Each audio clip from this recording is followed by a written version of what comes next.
Պետականության կորստից հետո եկեղեցին այլևս մրցակից չունենալով ստանձնեց ազգապահպանության գործառույթը եւ, ասենք, ազնվորեն պատվով կատարեց այն։ Հայաստանի առաջին հանրապետության ժամանակ եկեղեցի պետություն բացահայտ պայքար կարծես չեղավ, բայց ենթագիտակցության մեջ այդ պայքարը կար։ Մի դրվագ հիշեցնեմ։ Շատերս գիտենք, բայց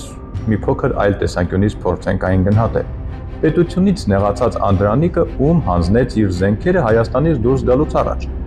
Վստահ եմ հիշեցիք, կամ առնվազն գուշակեցիք, իհարկե կաթողիկոսին, կարծես շեշտելով, որ նրան ավելի բարձր ու կարևոր է համարում, քան աշխարհիկ իշխանությանը։ Խորհրդային աթեիստական 70 տարիներին եկեղեցին ենթարկվեց հալածանքների եւ նրա դերը հասցվեց նվազագույնի։ Հայաստանի երրորդ հանրապետության հռչակմամբ թվում էր, թե սկսվում է համերաշխության նոր դարաշրջան, սակայն հենց 1990-ականներին դրվեցին ներկայիս հակասությունների հիմքերը։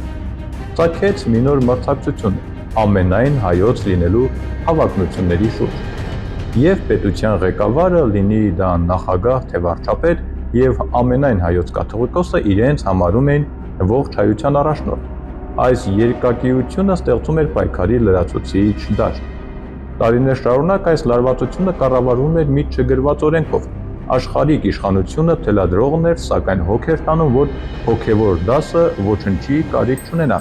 այսպիսով պահպանելով թեկուզ փխրուն, բայց հավասարակշռված վիճակ։